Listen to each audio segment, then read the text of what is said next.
शन्नो भवत्वर्यमा शन्न इन्द्रो बृहस्पतिः शन्नो विष्णुरुक्रमः नमो ब्रह्मणे नमस्ते वायो त्वमेव प्रत्यक्षं ब्रह्मासि त्वमेव प्रत्यक्षं ब्रह्म वदिष्यामि ऋतं वदिष्यामि सत्यं वदिष्यामि तन्मामवतु तद्वक्तारमवतु अवतु माम् अवतु वक्तारम्। ॐ शान्तिः शान्तिः शान्तिः। ॐ सहनाववतु सहनौ भुनक्तु सह वीर्यं करवावहै तेजस्विनावधीतमस्तु मा विद्विषावहै। ॐ शान्तिः शान्तिः शान्तिः। ॐ यश्छन्दसां वृषभो विश्वरूपः छन्दोभ्योऽध्यमृतात् सम्बभूव समेन्द्रो मेधया शृणोतु अमृतस्य देवधारणो भूयासं शरीरं मे विचर्षणं जिह्वा मे मधुमत्तमा कर्णाभ्यां भूरिविश्रुवं ब्रह्मणः कुसि मेधया पिहितः श्रुतं मे गोपाय। ॐ शान्तिः शान्तिः शान्तिः। ॐ अहं वृक्षस्य रेरिवा कीर्तिः पृष्ठं गिरेरिव ऊर्ध्वपवित्रो वाजिनीवस्वमृतमस्मि द्रविणगुंसवर्चसं सुमेधा अमृतोक्षितः इति त्रिशङ्कोर्वेदानुवचनम्। ॐ शान्तिः शान्तिः शान्तिः। ॐ पूर्णमदः पूर्णमिदं पूर्णात् पूर्णमुदच्यते पूर्णस्य पूर्णमादाय पूर्णमेवावशिष्यते। ॐ शान्तिः शान्तिः शान्तिः।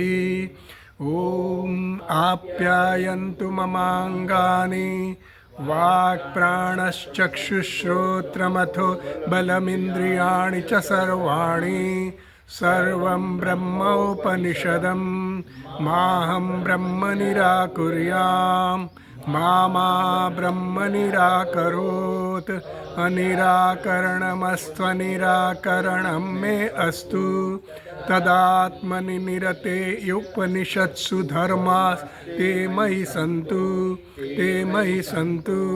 ॐ शान्तिः शान्तिः शान्तिः।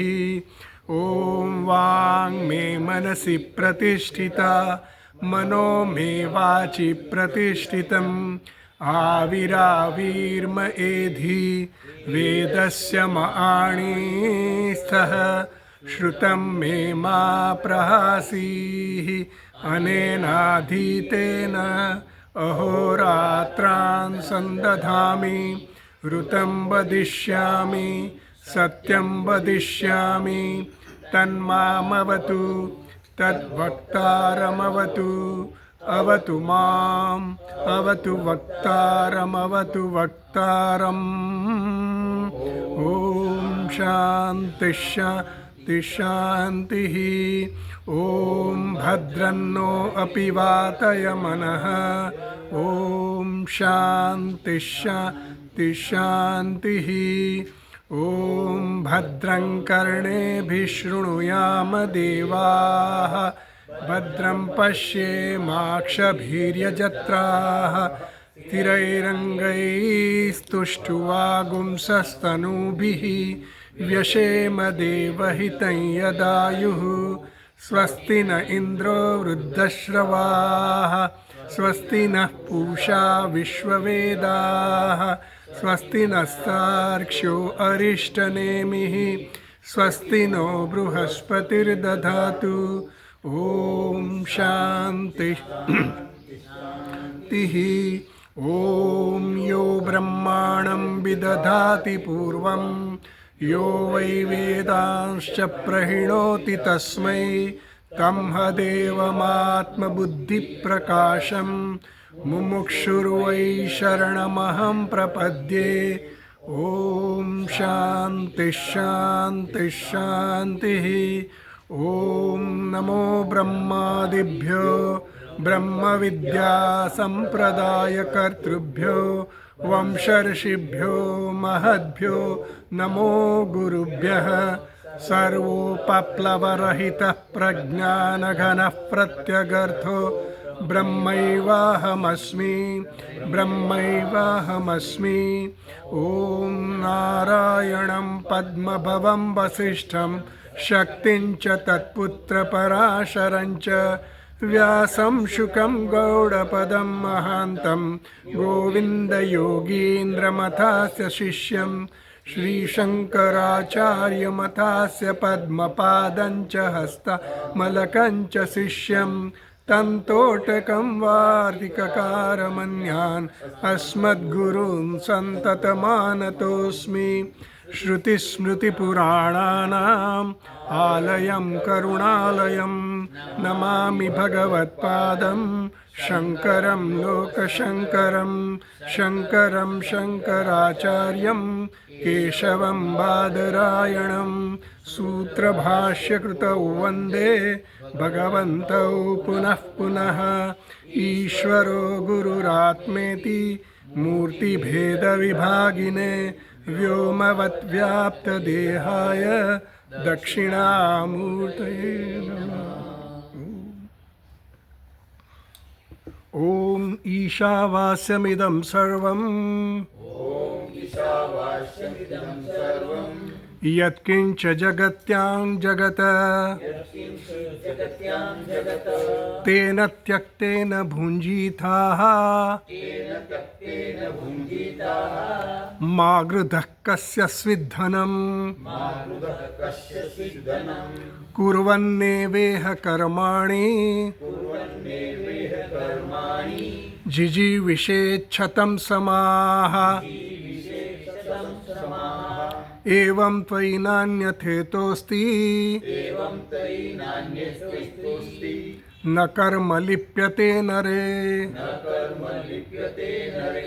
असुर्यानाम ते लोकाः अन्धेन तमसावृताः तांस्ते प्रीत्याभिगच्छन्ति ये के चात्महनो जनाः।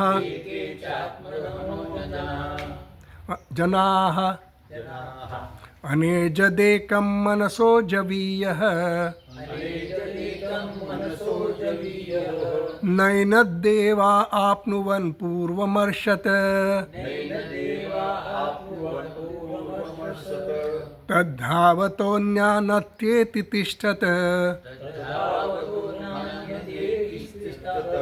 तस्मिन्नपो मातरिश्वा दधाति तदेजति तन्नेजति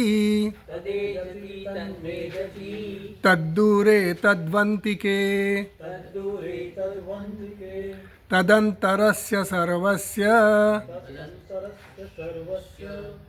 17वां पाना पर तदन्तरस्य सर्वस्य तदु सर्वस्यास्य बाह्यतः। तो આપણે આ પાંચમો મંત્ર આપણે જોતા હતા. પાંચમો મંત્ર થોડો જોઈ લીધો આપણે. પેજ નંબર 21 કૈલાસ આશ્રમના પુસ્તકમાં. આ પુસ્તક લો.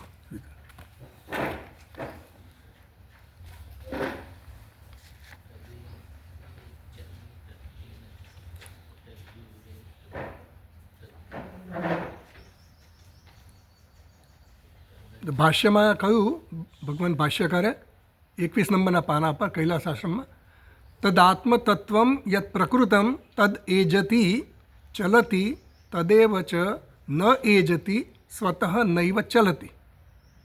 તદ આત્મતત્વ, આ આત્મતત્વ જેની આપણે ચર્ચા ચાલી રહી છે એ આત્મતત્વની વાત.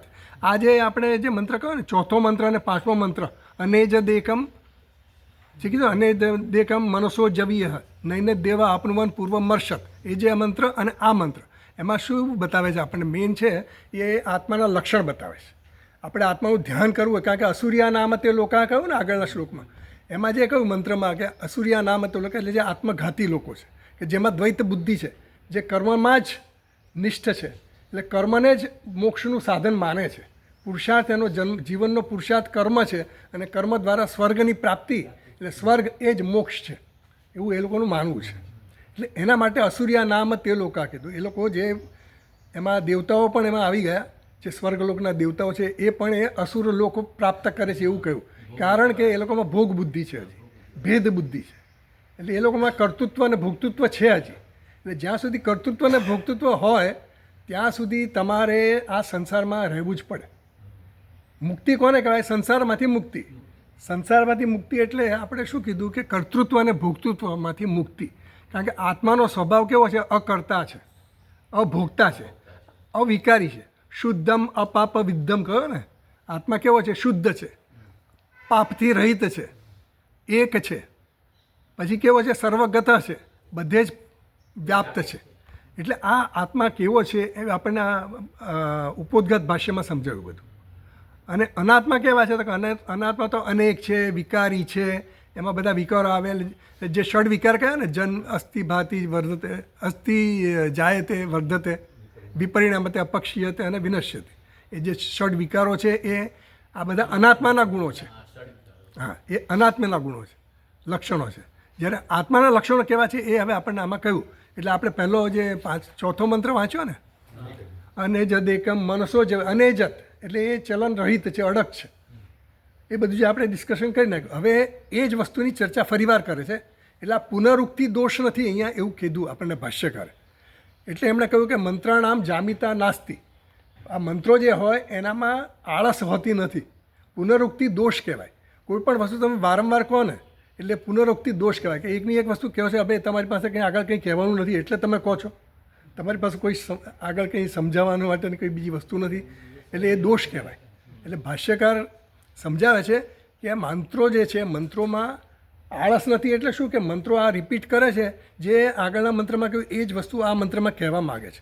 અને જ દેકમ મનસો જવીય જે કીધું એ જ મંત્રનું તદે જતી તન્ને જતી, એમાં પણ ચલનની જ વાત આવી કે આ આત્મા નિર્વિકાર છે. પેલામાં પણ કહ્યું કે આત્મા નિર્વિકાર છે. આ મંત્ર પણ આપણે એ જ કહે છે કે આત્મા નિર્વિકાર છે. પણ આ મંત્રનું કહેવાનું તાત્પર્ય શું છે કે કોઈ પણ વસ્તુ આપણામાં મનમાં બરાબર આમ દ્રઢ કરવા માટે એનો અભ્યાસ કરવાનો હોય, એને અભ્યાસ કીધું. પુનરુક્તિ દોષ નથી, આ અભ્યાસ છે. કોઈ પણ વસ્તુને આપણે વારંવાર કહેવી પડે, કારણ કે જે વસ્તુ આપણે મનમાં એને બરાબર ઠસાવવા માગતા હોઈએ, દ્રઢ કરાવવા માગતા હોય એટલે એને વારંવાર. એટલે મંત્રનામ જામિતા નાસ્તિ એમ કીધું. એટલે મંત્રો તો દળ આપણે વાત કરી કે મંત્રો તો જડ છે. આળસ કોનામાં હોય? જે ચેતન વસ્તુ એમાં આળસ હોય. તો મંત્રો તો જડ છે, શબ્દના રૂપમાં છે. તો એ સમજાયું કે ભાઈ મંત્ર એટલે મંત્ર દ્રષ્ટા ઋષિઓ સમજવાના. કે મંત્ર જે છે, મંત્ર કંઈ એમને કંઈ પોતાની જાતને પ્રગટ નથી કરતા, પણ મંત્રોને દ્રષ્ટા જે મંત્ર ઋષિઓ છે, કારણ કે મંત્ર સૂક્ષ્મ રૂપમાં છે. મંત્ર દ્રષ્ટા ઋષિઓ પોતાના તપોબળથી આ મંત્રોને જોઈ શકે છે કે એને એનું આખું જ્ઞાન થાય છે. એટલે એને મંત્રાનામ જામિતા નથી. એટલે કે ઋષિઓમાં આળસ નથી. ઋષિઓની ઈચ્છા એવી હોય, ઋષિ એટલે મંત્રો પ્રગટ થયા ઈશ્વરમાંથી, અને ઈશ્વર દ્વારા જે પ્રગટ થયેલા મંત્રો છે, એટલે ઈશ્વરમાં પણ આળસ નથી, એમાં મંત્ર દ્રષ્ટા ઋષિઓમાં પણ આળસ નથી. એટલે કીધું કે મંત્રોમાં કોઈ આળસ નથી. એટલે કે તમને આ જ્ઞાન કેવી રીતે થાય એ જ એમનું તાત્પર્ય છે. આપણને ગમે તે રીતે જ્ઞાન થવું જોઈએ. આપણે વારંવાર કેમ અભ્યાસ કરીએ? એકવાર અભ્યાસ કરીએ તો આપણે ભૂલી જતા હોય, બીજી વાર, ફરી વાર, ત્રીજી વાર, ચોથી વાર કરતાં કારણ કે એટલું બધું સૂક્ષ્મ તત્વનું આ નિરૂપણ છે. એટલા માટે તો એમ કહે છે કે તદ આત્મતત્વમ યત પ્રકૃતમ તદ એજતી ચલતી તદેવ ચ ન એજતી સ્વત. એટલે ચાલે પણ છે. આ બધા શબ્દો છે ને વિરોધાભાસી શબ્દો, એટલે આપણે એકલા વાંચીએ ને તો કંઈ ખબર જ ન પડે. એટલે આમ પછી આપણને એમ ત્યાં ગૂંચવાઈ જઈએ કે આ કહેવા શું માગે છે કંઈ ખબર પડે. ઘડીકમાં કહે કે અડગ છે, અચલ છે, પછી કહે કે ભાઈ ચલનવાળો છે. એટલે બે વિરોધાભાસી શબ્દ છે. એટલે કહેવા શું માગો છો? તો કહે છે કે ભાઈ ઉપાધિની દ્રષ્ટિએ આપણે જોયું ને આગળના મંત્રમાં કે જ્યારે ઉપાધિની દ્રષ્ટિએ તમે એનું વિશ્લેષણ કરો તો એનામાં ચલન છે. ચલન ક્યાં છે? ઉપાધિમાં છે. આત્માનું તાદાત્મ્ય જ્યારે ઉપાધિ સાથે થાય ત્યારે આપણને ચાલતો દેખાય, કર્તાપણો દેખાય, એમાં ભોગતાપણું દેખાય, બધું જ દેખાય, વિકારો બધા એમાં દેખાય. જ્યારે આત્મા પોતાના સ્વરૂપથી કેવો છે?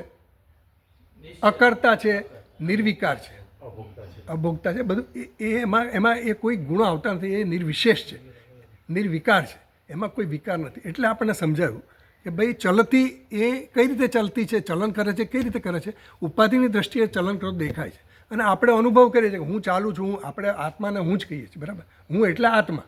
આપણે હું ને આપણે વિશેની જે આપણી જે દેહાત્મ બુદ્ધિ છે ને, એના માટે આપણે હું ચાલું, દેહ ચાલે તો હું ચાલું, ઇન્દ્રિયો જુએ તો કે હું જોઉં છું. એમ આ બધી આપણી જે તાદાત્મ્યને કારણે આપણી બધી ગેરસમજો બધી ક્યાં છે? હુંમાં.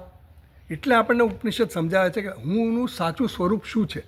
એટલે એ તો અચલ છે, ચલતી ઇવ, એટલે એમ કહે છે કે જાણે કે ચાલતો એવું દેખાય છે, કારણ કે આપણો અનુભવ એવો છે કે ભાઈ ચાલે છે, પણ એ ખોટો અનુભવ છે તમારો. એટલે સત્ય વસ્તુ શું છે? આત્માના સ્વરૂપથી તો એ નિર્વિકાર છે, ચલન નથી, એમાં કરતા પણ નથી, એવું કહેવા માગે છે.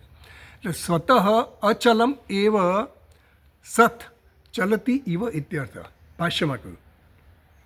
હવે 22મા પાના પર આપણે વાંચીએ. આપણે થોડું થઈ ગયું છે, એવું રિવિઝન કરીએ છીએ. કિંચ તદ્દૂરે, ભાષ્યમાં છે, કિંચ તદ્દૂરે વર્ષકોટિ શતૈ અપી અવિદુષામ અપ્રાપ્યત્વાત દૂરે ઇવ. આત્મતત્વ કેવું છે? દૂર છે, દૂરમાં દૂર.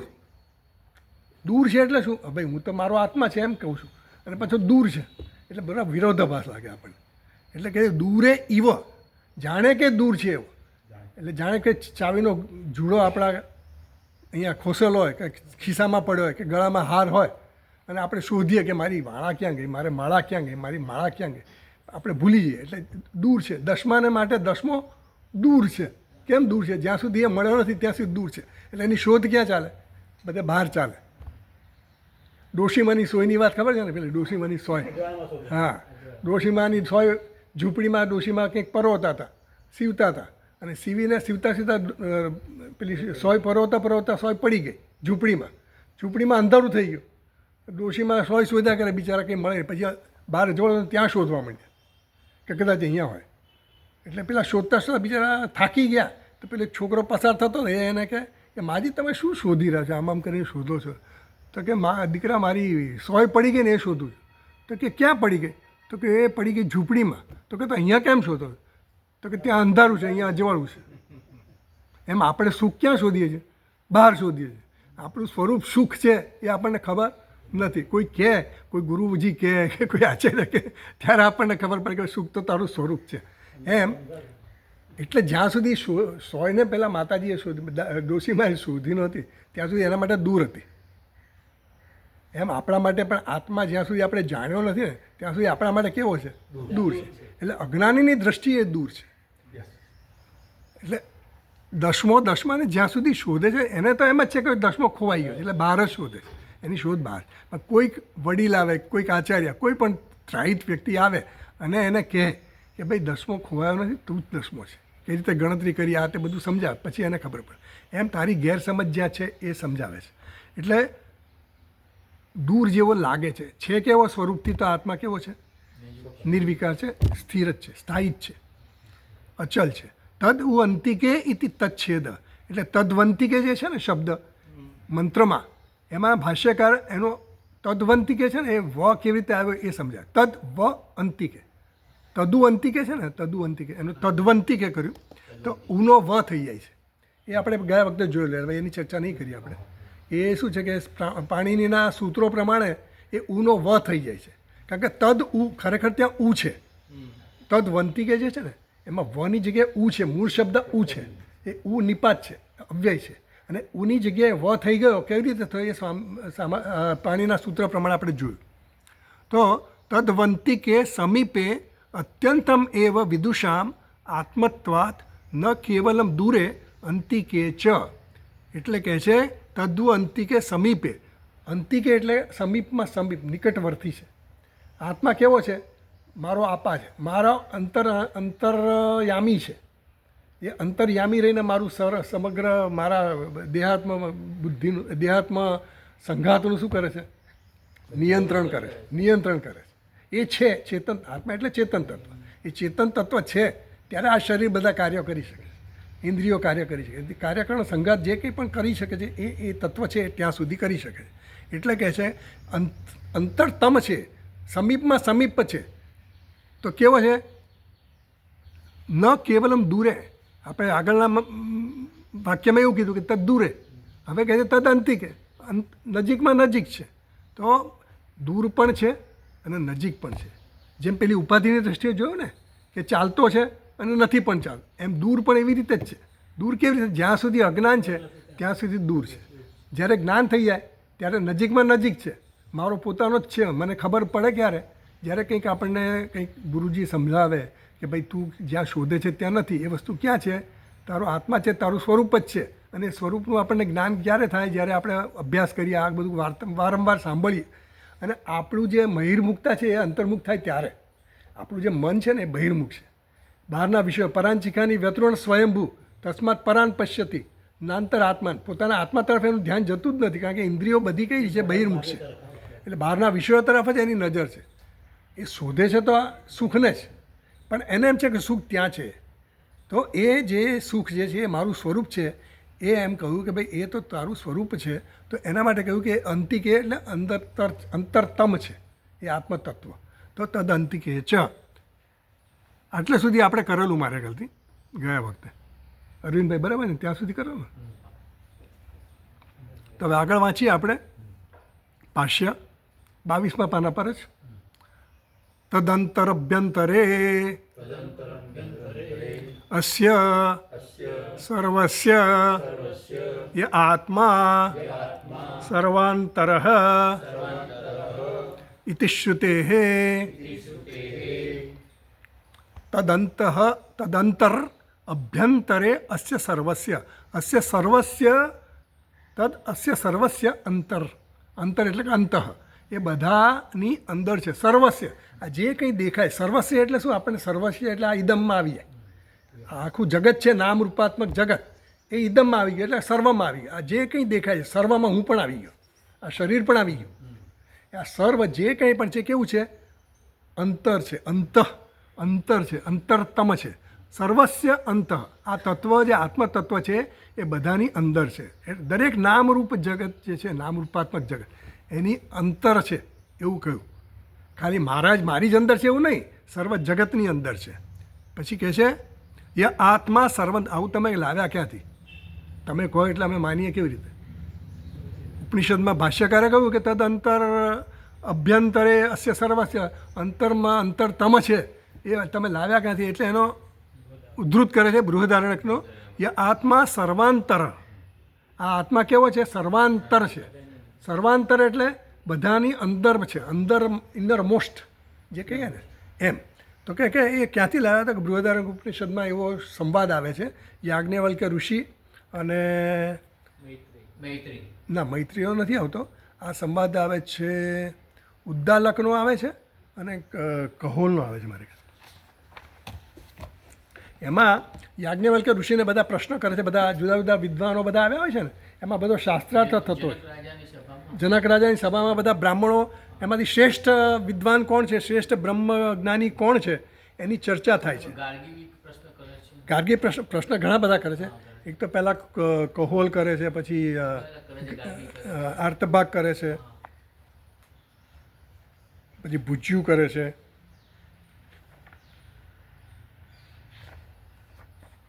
તો ઉદ્દાલક આવે છે મારે ખ્યાલ. ઉદ્દાલક પ્રશ્ન કરે છે. એ પ્રશ્ન એવો કરે છે, ઉષસ્ત ચાક્રાયણ કરે છે પ્રશ્ન. ઉષસ્ત ચાક્રાયણ નામના બ્રાહ્મણ છે, મુનિ છે. એ પ્રશ્ન કરે છે કે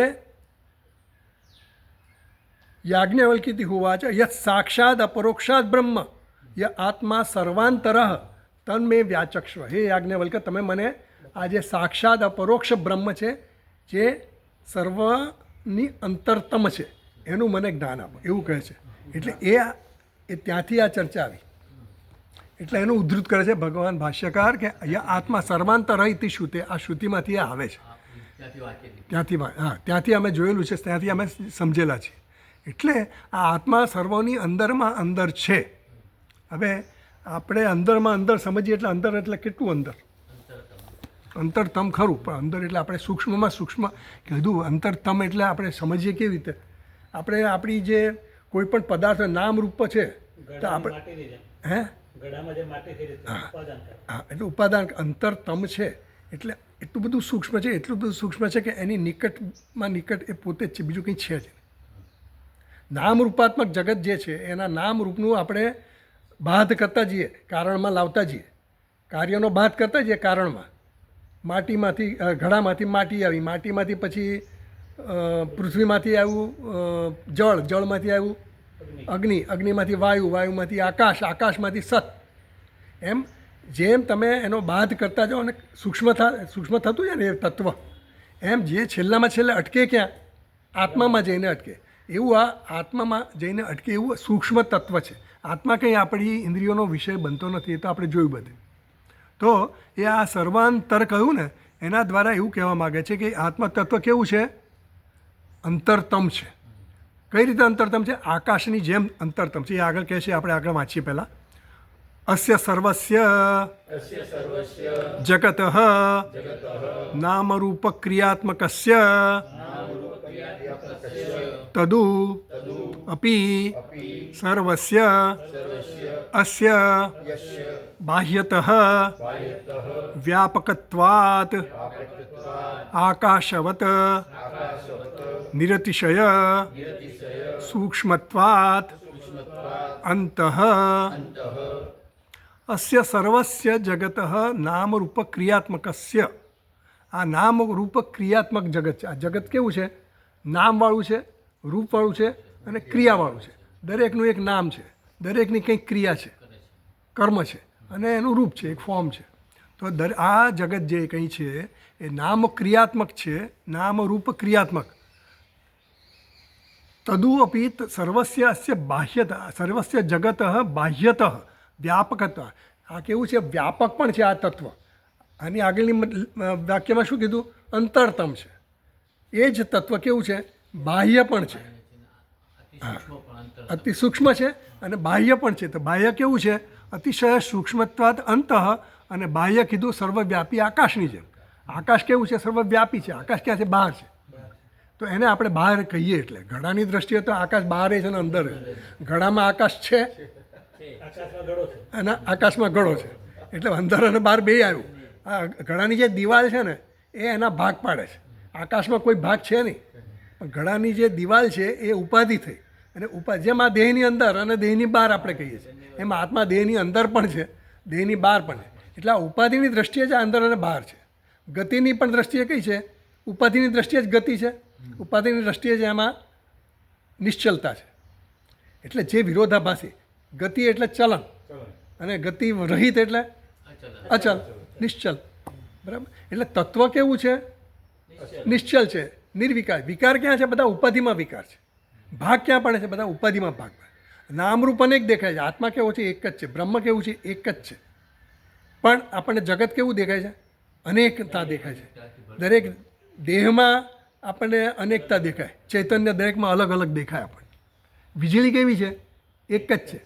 ટ્યુબલાઇટમાં જુદી, પંખામાં જુદી, હીટરમાં જુદી, ફ્રીજમાં જુદી, એસીમાં જુદી નહીં. વીજળી એક જ છે, અભિવ્યક્તિ અલગ. એટલે એવી રીતે આત્માની અભિવ્યક્તિ નામરૂપમાં અલગ અલગ દેખાય, અનેકતા દેખાય છે. એટલે આપણે સામાન્ય રીતે જોઈએ અને કોઈ કહે કે ભાઈ આ તો આ તત્વ તો આવું છે, તો આપણે સમજ પડે જ નહીં કે ભાઈ નિશ્ચલ છે, નિર્વિકાર છે, એમાં કોઈ વિકાર નથી, એમાં કોઈ ચલણ નથી, એ સ્થાયી છે, અવિનાશી છે. તો આપણને એવી સમજ પડે નહીં. તો એના માટે આ કહેવામાં આવ્યું કે ભાઈ ઉપાધિની દ્રષ્ટિએ તારે આ છે. એટલે અત્યારે આપણું મન ક્યાં છે? બધું આપણે બધી શોધીએ છીએ. જે કંઈ નામરૂપાત્મક જગત જે છે એ કેવું છે? ઉપાધિવાળું છે. અને આપણે સુખ ક્યાં શોધીએ છીએ? બધી ઉપાધિમાં જ શોધીએ છીએ, જે મર્યાદિત છે. અને આપણી ઇન્દ્રિયો પણ કેવી છે? મર્યાદિત છે. એ પણ આપણી ઉપાધિ છે. ઇન્દ્રિય, મન, બુદ્ધિ બધું ઉપાધિમાં આવી જાય. તો એમ કે અસ્ય સર્વસ્ય જગત નામરૂપા ક્રિયાત્મક અસ્ય તદુ અપી સર્વસ્ય અસ્ય બાહ્યત વ્યાપકત્વ. એટલે એ વ્યાપક પણ છે ઉપાધિની દ્રષ્ટિએ અને સૂક્ષ્મ પણ છે સ્વરૂપની દ્રષ્ટિએ. એ તત્વ સૂક્ષ્મ કેમ કીધું? કારણ કે ઇન્દ્રિયોનો વિષય નથી. જે ઇન્દ્રિયોનો વિષય ને એ સ્થૂળ હોય. આપણી ઇન્દ્રિયો કોને જોઈ શકે? જે આપણને દેખાય. એટલે ઇન્દ્રિય ગોચર હોય એને આપણે જોઈ શકીએ, તો એ ઇન્દ્રિયોનો વિષય બની શકે. આ તત્વ ઇન્દ્રિયો વિશે બનતું નથી, કારણ કે ઇન્દ્રિયો એમાંથી જ જન્મેલી છે. જે જન્મને આપનાર છે. આપણો જન્મ થયો તો આપણા પિતાને આપણે પૂછીએ કે ભાઈ અમારો જન્મ, તમારો જન્મ ત્યારે હું ક્યાં હતો, મને કેમ ખબર ન પડી? હા, એટલે કારણ જે છે ને એ કારણ એની કરતાં વધારે સૂક્ષ્મ છે કાર્ય કરતાં. એટલે એમ કહે છે કે એ એટલે વ્યાપક પણ કહ્યું અને સૂક્ષ્મ પણ કહ્યું. હવે આનંદગીરી ટીકામાં આપણે જરા જોઈએ. પહેલાં આમાં એક મિનિટ, આમાં છે ને આપણે કોઈ ફૂટનોટ છે, હા 3 નંબરની ફૂટનોટ છે, એ જરા જોઈ લે. 22 નંબરના પાના પર જ છે. જગત નામ રૂપ ક્રિયાત્મકસ્ય, એ જે વાત કરે ને એમાં 3 નંબરની ફૂટનોટમાં એવું કહે છે, ત્રયમ વા ઇદમ નામ રૂપ કર્મ ઇતિ હિ ત્રિષુ એવ નામાદિષુ જગત સંક્ષેપ શ્રૂયતે ઇતિ ભાવ. હા, એટલે એમ જ કહે છે કે આખું જગત નામ રૂપાત્મક જગત જે છે ને એને આપણે સંક્ષેપમાં નામ રૂપ અને કર્મથી જાણી શકીએ બસ. એટલે ઉપનિષદમાં એવું કહેવામાં આવ્યું, બૃહદારણ્યક ઉપનિષદમાં જ એવું કહેવામાં આવ્યું કે આખું નામ રૂપાત્મક જગત છે, એનો વિસ્તાર કેવો છે, તો એને તમારે શોર્ટમાં સંક્ષેપમાં કહેવું હોય તો નામ રૂપ અને કર્મવાળું છે. દરેકનું એક નામ છે, દરેકનું એક રૂપ છે અને દરેકની કંઈક કર્મ છે.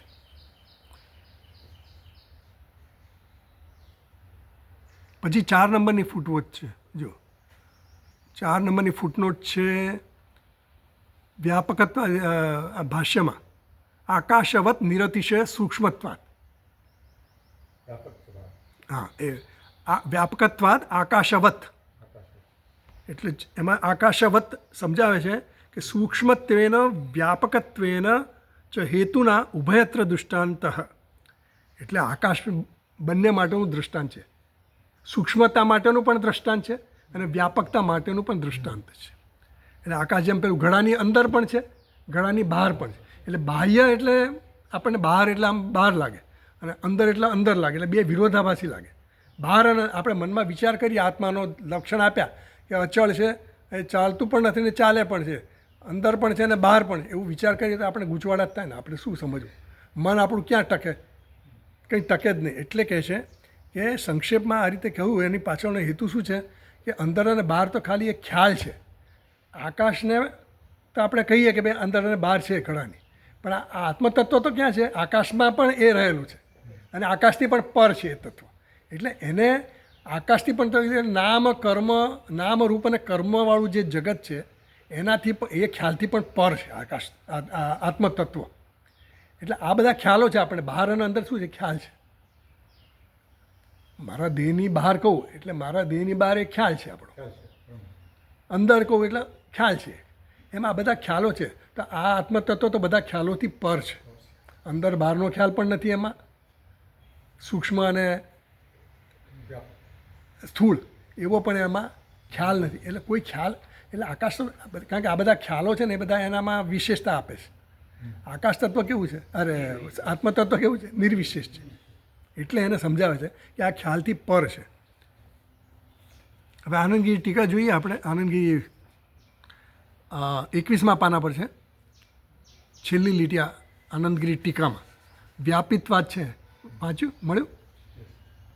વ્યાપિત્વાદ બાહ્યતઃ અસ્તિ નિરતિશય સૂક્ષ્મત્વાદ અંતશ્ચેત અસ્તિ તર્હિ નિરંતરમ એકરસમ ન સ્યાત માન અભાવાત ઇતિ આશંક્ય આહ. એમ કહે છે, આપણે ચર્ચા કરી કે વ્યાપિત્વાદ બાહ્યતઃ અસ્તિ. આત્મતત્વ કેવું છે? વ્યાપી છે, સર્વવ્યાપી છે. એટલે એના દ્વારા શું કહેવામાં કે બહાર છે. આજે આત્મતત્વ આકાશની સમાન છે. આકાશ કેવું છે? સર્વવ્યાપી છે, બધે જ છે. એટલે બહારની જે આપણને કલ્પના કરવાનું કે બહાર જે છે આત્મતત્વ બહાર પણ છે, એનો અર્થ શું થયો કે એ આત્મતત્વ સર્વવ્યાપી છે. જેમ આકાશ સર્વવ્યાપી છે એમાં આત્મતત્વ પણ કેવું છે? સર્વવ્યાપી છે. એટલે એને બહાર કહ્યું. અને નિરતિશય સૂક્ષ્મત્વાદ અંતશ્ચ, નિરતિશય સૂક્ષ્મ કીધું. આકાશ કેવું છે? સૂક્ષ્મ છે. એટલે આ પણ નિરતિશય સૂક્ષ્મ. આત્મતત્વ નિરતિશય, એનાથી સૂક્ષ્મ કોઈ છે જ નહીં. સૌથી સૂક્ષ્મ નિરતિશય એટલે એનાથી ચડિયાતું કંઈ નથી. સૂક્ષ્મતમ એવું તમ, સૂક્ષ્મમાં પણ સૂક્ષ્મ. હા અતિ સૂક્ષ્મ છે કહીએ ને આપણે. એટલે આત્મતત્વ એવું છે. તર્હિ નિરંતરમ એક રસમ ન સ્યાત. જો બહાર હોય, અંદર હોય, સૂક્ષ્મ હોય, સ્થૂળ હોય, તો પછી એ તો એક રસ ન કહેવાય ને. એક રસ એટલે શું? એકદમ ખીચોખીચ જે હોય ને, ઠસોઠસ ભરેલું. સૈંધવ ઘનનો દાખલો આપે બૃહદારણ્યક ઉપનિષદ. સિંધવ ઘન એ સિંધુ મીઠું આવે ને, સિંધવ ઘન, સૈંધવ ઘનવત, લવણ એટલે મીઠું હોય ને, જે રોક સોલ્ટ કહીએ. એ રોક સોલ્ટ કેવું એકદમ ઘન હોય, એમાં કોઈ પોરોસિટી ન હોય, એમાં કોઈ સૂક્ષ્મ જે શું કહેવાય એને, છિદ્રો ન હોય, છિદ્ર ન હોય. છિદ્ર હોય ત્યાં આકાશ હોય. આમાં તો આકાશ જરાય નથી, એકદમ ઘન હોય. ઘન. હા, એટલે એનો દાખલો આવશે આગળ. એટલે તર્હિ નિરંતરમ એક રસમ ન સ્યાત. જો તમે એમ કહેતા હોય અંતર છે, સૂક્ષ્મ છે અને સ્થૂળ પણ છે, અંદર છે અને બાહ્ય છે, એવું બે વસ્તુ કીધી. એટલે અંદરે છે અને બહારે છે, તો એની વચ્ચે કંઈક જગ્યા રહી ને, અંતર થયું ને, તો આકાશ આવ્યું ને એમાં વચ્ચે. તો એમ કે છે તો પછી આ તો એક રસ નથી. હવે આ આત્મતત્વ એક રસ હોવું જોઈએ. જો કંઈ પણ જગ્યા હોય, કંઈ પણ હોય, તો એ વિકારી થઈ જાય. કોઈ પણ વસ્તુ ફોરેન, હા એક જ હોવું જોઈએ. એક જ કીધું ને, ઘન હોવું જોઈએ, ઘન સોલિડ. એટલે એમ કે છે ન સ્યાત અભાવાત, માન અભાવાત, એનું કોઈ પ્રમાણ નથી. એટલા માટે તમારી પાસે એનું શું પ્રમાણ છે? તમે આવું કેવી રીતે નક્કી કર્યું કે આત્મતત્વ સૂક્ષ્મમાં સૂક્ષ્મ છે પણ છતાંય એક રસ છે? પ્રજ્ઞાન ઘન કીધું, આગળ આવશે ભાષ્યમાં. પણ એના માટે એ કહે છે કે પ્રજ્ઞાન ઘન એવું અમે કહીશું તમને, ભાષ્યકાર કહેશે તમને, એટલે સમજાવશે આપણને. હવે એમાં ફૂટનોટ આપણે જોઈએ તો જોઈ લઈએ. આનંદગીરી ટીકામાં 21મા પાના પર તર્હિ આગળ ટીકા છે. તર્હિ 10 નંબરની ટીકા. તર્હિ નિરંતરમ એક રસમ જે કહ્યું ને, એમાં ટીકા છે તર્હિ ઇતિ વ્યાપિત્વ બાહ્યત્વાદી નાના ધર્મવત્વે સતી ઇત્યર્થ. એટલે આત્મા કેવો છે? વ્યાપિત્વ એટલે વ્યાપક છે અને સૂક્ષ્મ પણ છે. તો એ કેવો થયો? જુદા જુદા ધર્મ, નાના ધર્મવત. એને કીધું નાના ધર્મવત્વે, એટલે એના ધર્મ જુદા જુદા થયા. એક બાજુથી વ્યાપી કીધો અને બીજી બાજુ સૂક્ષ્મ કીધો, તો બે અલગ અલગ ધર્મ થઈ ગયા ને. એક વસ્તુને આપણે વ્યાપક કહીએ, પાછું સૂક્ષ્મય કહીએ, તો એના ધર્મો તો અલગ અલગ થઈ ગયા. તો એ તો તમે જુદા ધર્મવાળો થઈ ગયો, વિવિધ ધર્મવાળો થયો, તો વિકાર આવી ગયો. તો કે એક રસ થયો નહીં, તો તમે તો એક રસની વાત કરો, એક નિર્વિકાર કહો છો. તો હવે ભાષ્યમાં કહે છે, એ ભાષ્યકાર સમજાવે છે. ભાષ્ય વાંચીએ 22મા પાના પર છેલ્લી લીટી, 5મા મંત્રની. પ્રજ્ઞાન ઘન એવ ઇતિ ચ શાસનાત નિરંતરમ ચ. એટલે અહીંયા નિરંતરમ કીધું ને, એટલે પ્રજ્ઞાન ઘન એવ ઇતિ ચ શાસનાત નિરંતરમ ચ. પ્રજ્ઞાન ઘન એવ, પ્રજ્ઞાન ઘન એવ કીધું ને, બૃહદારણ્યક ઉપનિષદમાં મંત્રમાં કીધું કે આ પ્રજ્ઞાન ઘન છે. એટલે સૈંધવ ઘનવત, સૈંધવ મીઠું આપણે કહીએ ને, સૈંધવ મીઠું જેવું ઘન છે. એટલે એમાં કોઈ પણ છિદ્ર નથી, એવું આ તત્વ છે. ઇતિ છે શાસનાત. ક્યાંથી લાવ્યા તમે? તો શાસનાત એટલે શ્રુતિમાંથી લાવ્યા. શાસન કરનાર એટલે શ્રુતિ, શ્રુત્યંતરાત, બીજી શ્રુતિમાં. આ ઈશાવાસ્ય ઉપનિષદ શ્રુતિ છે, એવી બૃહદારણ્યક ઉપનિષદ શ્રુતિ છે, ઉપનિષદ છે. એમાંથી અમે આ કહીએ છીએ. નિરંતરમ ચ, નિરંતરમ એટલે એક રસ, નિરંતર, અંતર નથી એમાં, કોઈ છિદ્ર જ નથી. એટલે એટલું કસ એકદમ આપણે ઠસ ભરી દઈએ ને એના જેવું. અતિશય ઘન. હા, ઘનમાં ઘન. તો પ્રજ્ઞાન ઘન એટલે પ્રજ્ઞાન ઘન, પ્રજ્ઞાન એટલે ત્યાં ચૈતન્ય કીધું, ચૈતન્ય. આ આત્મતત્વ કેવું છે? ચૈતન્ય, ચિન્હ માત્ર છે. ચૈતન્ય સિવાય એમાં કંઈ છે જ નહીં. આપણે જે આપણી વાત કરીએ તો આપણું ચૈતન્ય કેવું છે? મિક્સચર છે. ચેતન અને અચેતન મિક્સ છે ને. આપણે અહંકાર આપણો છે, એમાં શું છે? ઉપાધિ સાથે આપણે, ઉપાધિ અનાત્મા છે. એટલે આત્મા અને અનાત્મા બેનું મિશ્રણ છે. આપણે જે હું કહીએ છીએ ને એની. શુદ્ધ ચૈતન્ય. હા, આ જે આત્મતત્વ છે કેવું છે? પ્રજ્ઞાન ઘન છે. એટલે આપણને જે જ્ઞાન આપવાને આપણને જ્ઞાન જે જોઈએ છે એ શું છે? શુદ્ધ ચૈતન્યનું જ્ઞાન છે. આ અત્યારે કેવું છે? વિશુદ્ધ છે. અને વિશુદ્ધ ચેતન એટલે દેહાત્મામાં બુદ્ધિ હોય તો દેહ આપણને આત્મા લાગે. આત્મબુદ્ધિ ઇન્દ્રિયોની સાથે તાદાત્મ્ય તો ઇન્દ્રિયો આપણને આત્મા લાગે, એટલે આપણો આત્મા બદલાતો જતો છે, વિકારી થતો જાય છે. જ્યારે પેલો આત્મા જે છે ને એ તો શુદ્ધ છે સ્વરૂપથી, એટલે એને પ્રજ્ઞાન કહે છે. ચૈતન્ય માત્ર છે સૈંધવ ઘનવત, અને કેવો છે એમાં જડ વસ્તુ જરાય નથી. જ્યારે અનાત્મા કે દેહ આપણે હું જે કહીએ ને અહંકાર, હું ચાલું છું, હું જઉં છું, હું બોલું છું, હું સાંભળું છું, આ બધું જે કંઈ આપણે વ્યવહાર કરીએ એ વ્યવહારમાં આપણા બે તત્વ મિક્સ છે. આત્મા અને અનાત્મા બંને મિશ્રણ છે, શુદ્ધ ચૈતન્ય નથી. એટલે આપણો જે વ્યવહાર સ્તરે જે થતું ને એ બધું કેવું છે, દ્વૈતવાળું છે અને મિશ્રિત છે. એટલે એમાં ચેતન અને અચેતન બંને મિશ્રિત થઈને વ્યવહાર થાય. એકલું ચૈતન્ય હોય શુદ્ધ ચૈતન્ય તો વ્યવહાર થઈ શકે નહીં. એ પારમાર્થિક દ્રષ્ટિ છે, એટલે પારમાર્થિક તત્વ છે. પારમાર્થિક તત્વ કોઈ વ્યવહાર કરી શકે નહીં. જ્યારે પેલી વ્યવહારિક સત્તા હોય તો જ એ વ્યવહાર થાય.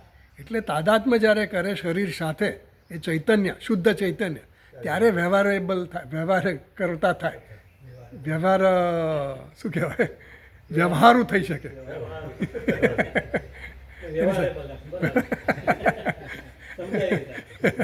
એવું થાય. એટલે આવું શાસનાત નિરંતરમ છે. અને પાછું શું કીધું, શ્રુતિમાં આવું પણ કહ્યું છે અને નિરંતર કહ્યું છે.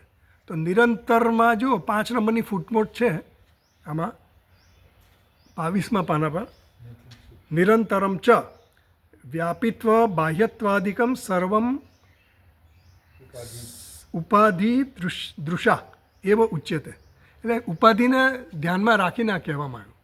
શું કીધું, વ્યાપિત્વ અને બાહ્યત્વ, બહાર છે અંદર છે, વ્યાપક છે. એ કઈ દ્રષ્ટિથી કીધું, ઉપાધિની દ્રષ્ટિથી કહેવામાં આવ્યું.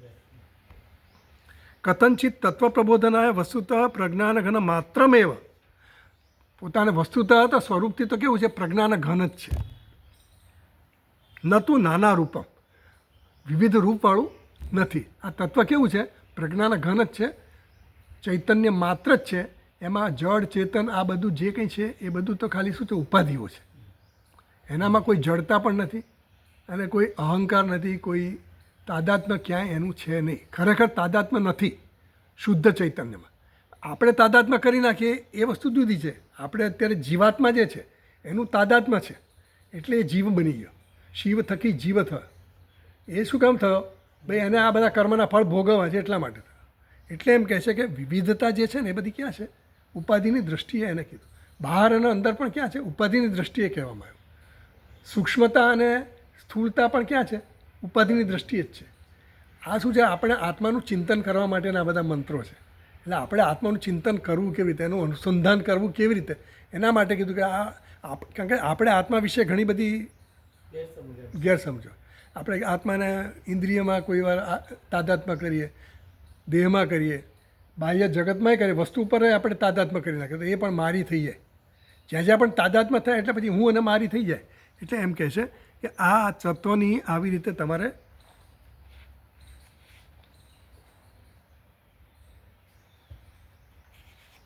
વિવિધતા જે છે એ બધી ઉપાધિમાં છે.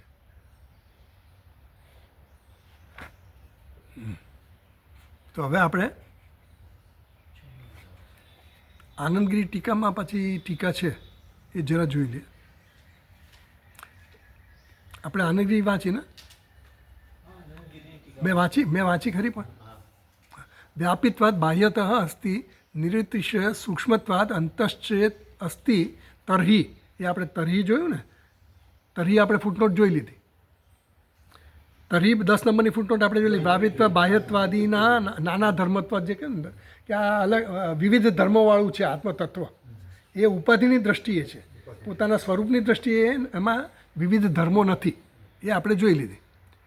નિરંતરમ એક રસમ છે ત્યાં 22મા પાના પર આનંદગીરી ટીકામાં એક રસમ કહ્યું ને, ત્યાં 6 નંબરની ફૂટનોટ છે.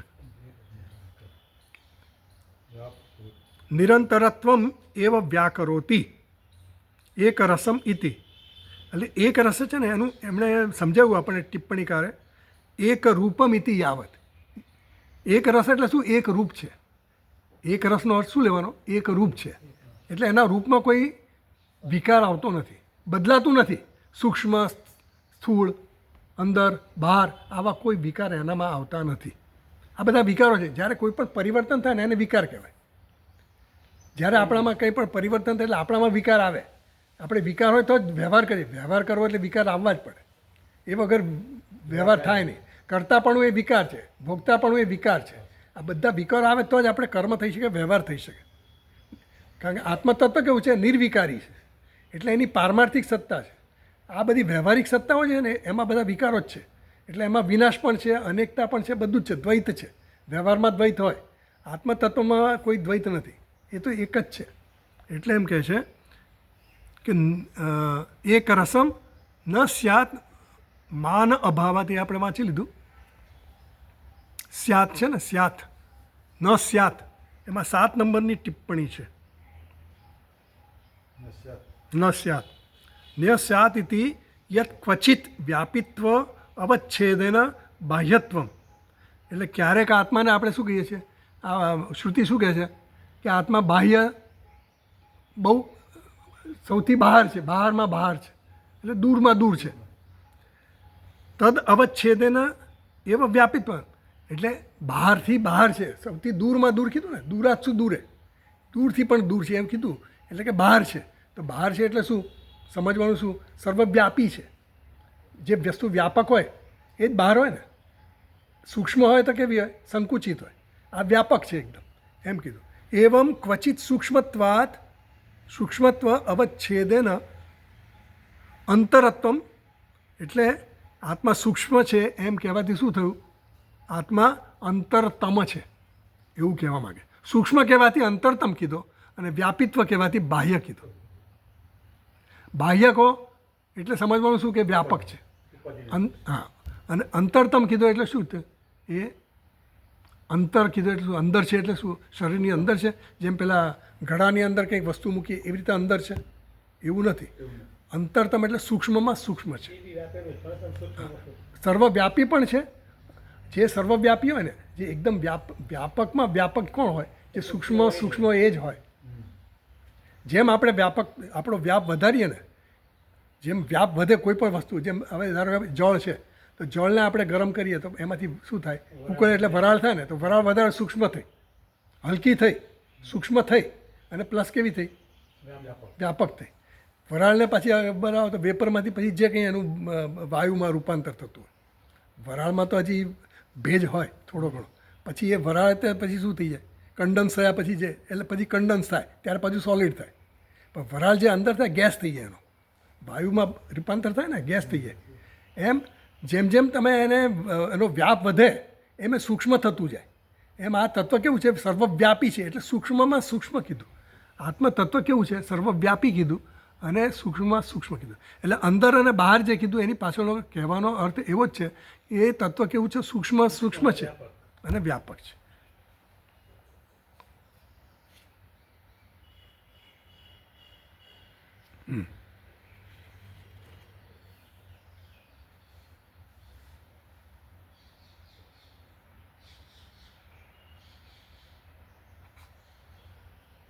તો અમે આમાં હવે બીજું કંઈ બાકી રહ્યું નહીં. આપણે આ મંત્ર તો પૂરો થઈ ગયો, વાંચી લીધું ને આપણે, સમજી લો ને. પ્રજ્ઞાનઘન એવ ઇતિ છે શાસનાત નિરંતરમ ચ, એટલું કહ્યું. એટલે આપણને ચૈતન્ય માત્ર જ, આ આત્મતત્વ ચૈતન્ય માત્ર જ છે.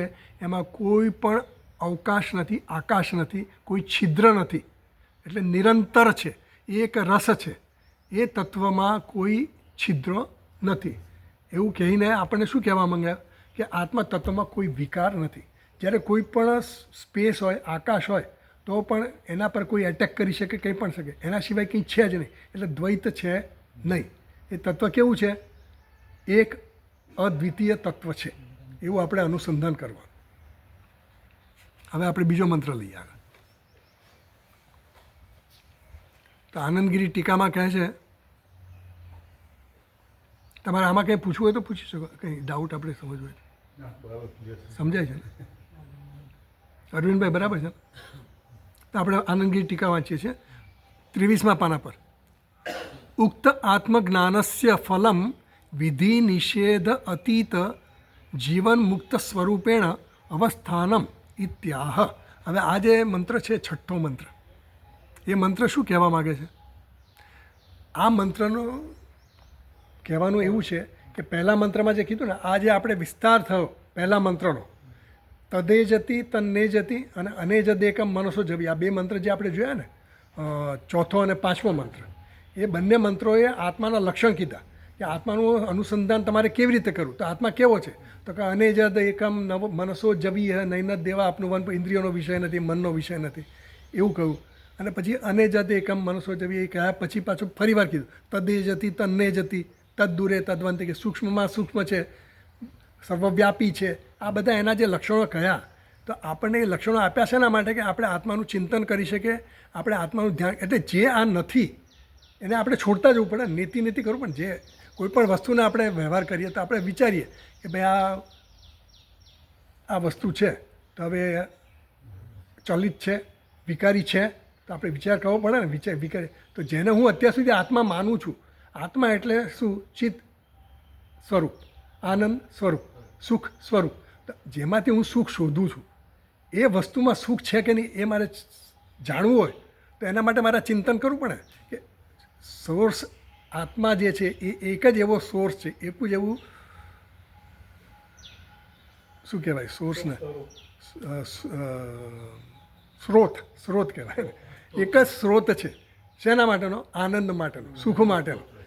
એ સિવાયનું બધું જ જે અનાત્મા છે, આત્મા એક જ આનંદ સ્વરૂપ છે, સુખ સ્વરૂપ છે. બાકીનું બધું શું છે? દુઃખ સ્વરૂપ છે. પણ દુઃખ લાગતું નથી આપણને, એ આરોપિત સુખ છે એટલા માટે. એટલે આપણે એનું ચિંતન કરવું હોય તો જે વસ્તુ આપણે, એટલે પરીક્ષા કરવી પડે, આપણે કસોટી કરતા જવી પડે કે હું જેમાંથી સુખ શોધી રહ્યો છું.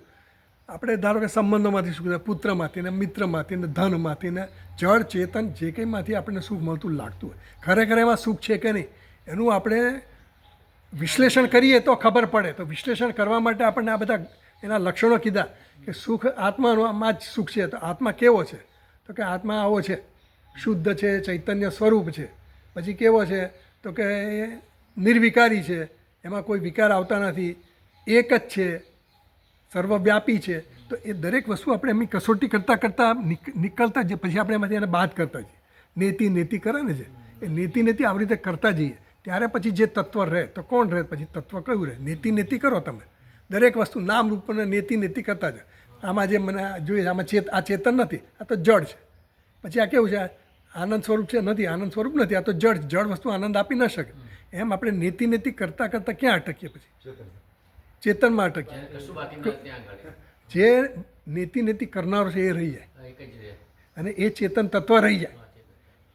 જે બાધ કરનારો છે એ રહી જાય. બધી વસ્તુનું બાધ કર્યું, બાધ કરતાં કોણ રહી જાય? જે ચેતન તત્વ બાધ કરનારો ચેતન છે, બાકી બધી વસ્તુ જડ છે. એટલે એ અનુસંધાન કરવા માટે કર્યું. હવે આવું જે કરીને નિષ્ઠ થઈ ગયો છે આ જ્ઞાનમાં, એને હવે દુનિયાવી વસ્તુમાં કે એનામાં એને હવે આત્મ સ્વરૂપ દેખાતું નથી, એને આત્મા દેખાતો, એને સુખ દેખાતું નથી. એ આમાં જે સ્થિત થયો છે એ માણસ કેવો છે, એનું ફળ શું છે, આ જ્ઞાનનું ફળ શું? કારણ કે આપણને કંઈ પણ આ જ્ઞાન મેળવે તો એનું ફળ તો મળવું જોઈએ ને. તો શું ફળ છે આનું? એ હવે ફળ શ્રુતિ આપણને કહે છે. એટલે હવેનો જે મંત્ર આવે છે ને એમાં હવે ફળની વાત કરે છે કે આ બધા મંત્રો દ્વારા જે કહેવામાં આવ્યું કે આત્મા આવો છે અને એ આત્માનું જેને જ્ઞાન થાય છે તો એનું ફળ શું? તો એ ફળ આપણને હવે આ મંત્રમાં કહેવા માગે છે. એટલે ઉક્ત આત્મજ્ઞાનસ્ય ફલમ, આનંદગીરીએ કીધું કે ઉક્ત આત્મજ્ઞાનસ્ય ફલમ વિધિ નિષેધ અતીત જીવન મુક્ત સ્વરૂપેણ અવસ્થાનમ ઇત્યાહ. એટલે એમ કહે છે કે આ જે પૂર્વોક્ત, ઉક્ત એટલે પૂર્વોક્ત, જે પહેલાં કહ્યું ઈશાવાસ્યમ ઇદમ સર્વમ, બરાબર? એ મંત્રોનો વિસ્તાર કર્યો. કઈ રીતે વિસ્તાર કર્યો? ત્રીજા અને ચોથા મંત્રમાં કર્યો, ચોથા અને પાંચમા મંત્રમાં. અને જ દેકમ મનસો જવી એના દ્વારા કીધું, અને પછી એ જ વસ્તુ નહીં જતી એ જે કીધું એ મંત્રથી. તો તન્ને જતી તન્ને જતી તદે જતી તન્ને જતી એ રીતે કીધું. એટલે એ બી એ મંત્રમાં કહ્યું. અને ત્રીજા મંત્રમાં અસૂર્ય નામ તે લોકાહ જે કીધું એમાં સ્તુતિ કરી આત્મજ્ઞાનની, અને જે ભેદ બુદ્ધિ ધરાવનારો છે એની નિંદા કરી. એટલે નિંદા દ્વારા એની સ્તુતિ થઈ, આત્મજ્ઞાન. તો એ જે મંત્ર જે છે, પહેલો મંત્ર એની જે અવિવેકની નિંદા કરી ત્રીજા મંત્રમાં, અને આ ચોથો અને પાંચમો મંત્ર છે એમાં જે જે જ્ઞાનનું સ્વરૂપ છે એ સ્વરૂપની વાત કરી, એ કેવા લક્ષણવાળું છે, તો એની વાત જે કરી. હવે એ જે જ્ઞાન જેને પ્રાપ્ત થયું છે એને શું ફળ મળશે, કારણ કે આપણે એમાં પ્રવૃત્ત ક્યારે થઈએ, આપણને એમાં ફળની ખબર હોવી જોઈએ ને. ફળ હોય તો જ આપણે એમાં પ્રવૃત્ત થઈએ. તો એનું ફળ શું છે એ હવે આપણને આ મંત્રમાં કહે છે, છઠ્ઠા મંત્રમાં, કે આ જેને જ્ઞાન થયું છે એને ફળ શું છે, તો એ કેવો છે, એને શું થાય છે, એ શું અદ્ધર હવામાં ચાલવા માંડે છે, ઉડવા માંડે છે, એનામાં શું કંઈક સામર્થ્ય શું આવી જાય છે, કંઈક આપણી કરતાં બધા કરતાં જે અજ્ઞાનીઓ છે બધા એની કરતાં જ્ઞાની કંઈક જુદો દેખાય છે. તો હવે એની સમજણ આપે છે કે ઉક્ત આત્મજ્ઞાનસ્ય ફલમ વિધિ નિષેધ અતીત જીવન મુક્ત સ્વરૂપેણ અવસ્થાનમ. એટલે હવે એ વ્યક્તિ જે છે એ કેવો થઈ ગયો કહેવાય, જીવન મુક્ત થઈ ગયો. એટલે જીવન મુક્ત એ વેદાંતનો મૂળ સિદ્ધાંત છે. વેદાંતનો મૂળ સિદ્ધાંત જીવન મુક્ત છે. એટલે આપણે જીવન મુક્ત છીએ જ, આપણને જ્ઞાન નથી એટલે નથી એમ કહીએ આપણે. દરેકનું પોતાનું સ્વરૂપ તો જીવન મુક્ત છે, કારણ કે આત્મા મુક્ત જ છે. જીવન મુક્ત એટલે જીવતા જીવતા મુક્ત છે. પણ આપણે તો જીવીએ છીએ ત્યારે આપણને તો બંધન લાગે છે ઘણા બધા. તો બંધન છે એટલા માટે શું છે, વિધિ અને નિષેધ છે. જ્યાં સુધી બંધન છે, બંધન શેનું છે, મૂળભૂત અજ્ઞાન છે આપણને, અને અજ્ઞાનને કારણે બધા બંધન છે. રાગ અને દ્વેષને કારણે બંધન છે. મારે આ કરવું જ પડે, આના વગર તો નહીં જ ચાલે, અહીંયા જવું જ પડે, આના વગર તો નહીં જ ચાલે. આ બધું જે ચાલે ન ચાલે બધું છે ને એ બધા બંધન છે. એટલે આપણને બંધનો બધા નડે છે. અને આ જ્ઞાનથી જો બંધનો બધા છૂટી જાય, કોણ આમાં બંધ, વિવેક ચૂડામણીમાં કીધું આ બંધમાં એટલે શિષ્ય ગુરુજી પાસે જઈને પહેલાં પૂછે છે બંધન એટલે શું, કોણ આમાં બંધ, કથમેશ આગત, આ બંધ આવ્યો ક્યાંથી. આપણને તો એવું બંધન લાગતું જ નથી પહેલી વસ્તુ. આ તો અહીંયા આવ્યા પછી ખબર પડી કે આપણે બંધનમાં છીએ, નથી એ ખબર નહોતી. આપણને બંધન છે એવું ખબર જ નથી. બંધન શું છે એવું જ્યારે સ્વામીજી બોલે ત્યારે આપણે બંધન, આપણે તો ફ્રી છીએ, જ્યાં જવું ત્યાં જઈ શકીએ, બધું છીએ છે ને, આપણે સ્વતંત્ર છીએ. પણ એ બંધન શું છે આપણી, એટલે દ્રષ્ટિની વાત છે. આપણે બંધન કંઈ આપણને દોરીથી બાંધ્યા નથી કોઈ, કે સાહેબ એટલે દ્રષ્ટિ સમજના સ્તરે છે, વિવેકના સ્તરે છે. એટલે એ બંધનની વાત કરે છે. તો બંધનમાંથી છૂટવા માટે આ આત્મજ્ઞાનની જરૂર છે. નહીં તો આત્મજ્ઞાન શું કામ જોઈએ આપણને ભાઈ? આત્મજ્ઞાનથી શું મને કંઈ પૈસા મળી જશે, સંપત્તિ વધી જશે, મારી ખ્યાતિ વધી જશે, એવું કંઈ નથી. દુનિયાવી કોઈ વસ્તુ આનાથી સિદ્ધ થવાની નથી. આત્મજ્ઞાનથી, જ્ઞાનથી કોઈ વસ્તુ સિદ્ધ થવાની નથી. દુનિયાવી જ્ઞાનથી થવાની, ચાલો ભૌતિક વસ્તુઓ તમે મેળવી શકશો, પણ આ જ્ઞાન એવું છે કે એનાથી તમને કંઈ સિદ્ધ થવાનું નથી દુનિયાવી વસ્તુ. પણ આ સિદ્ધિ કેવી છે, દ્રષ્ટિ તમારી એવી થઈ જશે કે તમને પછી દુનિયામાં જે સુખ શોધતા હતા ને જે તમારો વ્યય થતો હતો સમયનો, એ વ્યય નહીં થાય. એટલે એમ કહે છે કે જીવન મુક્ત એટલે મુક્ત એટલે જ્યારે જીવે છે ત્યારે જ મુક્તિ. જ્યારે કર્મઠ લોકો જે છે, શું કહેવાય, કર્મકાંડીઓ, એ લોકો શું માને છે કે સ્વર્ગમાં જઈએ ત્યારે સુખ મળશે, એનું ફળ પછી મળે. એટલે એ પોસ્ટપોન કરે. જ્યારે સિદ્ધાંત આપણો વેદાંતનો સિદ્ધાંત એવો છે કે જીવે છે ત્યારે હિયર એન્ડ હિયર ઓનલી, હા ના ઓનલી, અહીંયા ને અહીંયા જ જોઈએ મારે. તો એ ફળ આ આત્મજ્ઞાનનું છે.